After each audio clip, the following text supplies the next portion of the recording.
Hi there, welcome back, good to see you. All right, I'm excited about this video today because it's actually a very specific strategy for professionals to get ahead in their career by using stories to stand out and ace interviews. Now, truthfully, I didn't even realize how effective this was until I started getting emails from people. Like, Kindra, I just interviewed for my dream job and got it because I told stories. Or, Kindra, I was so nervous in a recent interview, but I told my story and I got the job.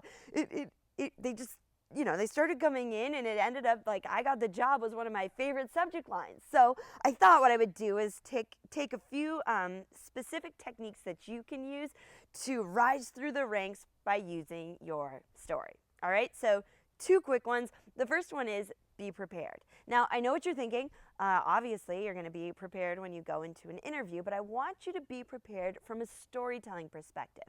The only thing worse than not telling stories in an interview is telling bad stories, ones that ramble or don't even have a point. Bad stories are worse than no stories. So before you go into the room, I want you to have a set of 5 or 6 stories that answer the most common questions you will be asked in your interview. Spend some time practicing those stories. Keep them short and to the point, and make sure you make a point with your story. So that's really the first step. Do not wing it when you go into an interview with your stories. Be prepared. Now, the second technique is to be thorough.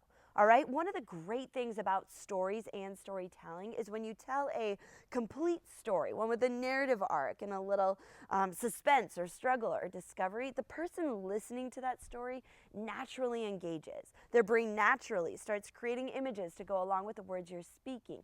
And in an interview, this is particularly advantageous because when there's a sea of candidates and they go back looking through the applications, they will remember you and your stories. You will stand out because they, the interviewers, played a part in creating those stories. So if you're going to use stories, make sure they're concise, but be thorough and vivid. Include some details to give their brain something to play with so you will be more memorable. And then, I know I only said 2, but I want to give you one last final bonus insight, if you will. When they ask you to tell us a little bit about yourself, which they definitely will, here's how I want you to approach that. I want you to come in prepared with the most important characteristic you'll need and have to be successful in the new position, okay? Tell that story.